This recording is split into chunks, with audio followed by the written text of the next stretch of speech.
after a couple of weeks, we finally got our rainstorm. Well, technically it's a thunderstorm.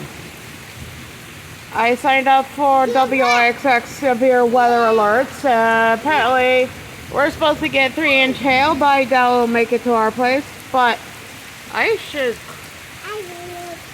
Oh.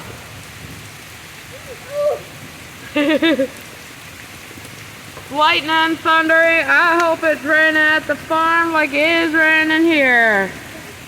And at my parents' garden.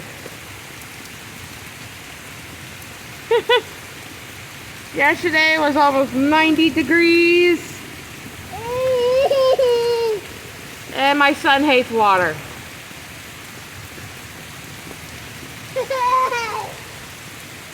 Oh. It is glorious. And then my son turned on the light. We have lightning, we got thunder. We're just happy as could be. And the breeze feels amazing. Hope everybody likes this short video. Like, subscribe, leave a comment, share, and my kids need to stop pushing each other. Love ya!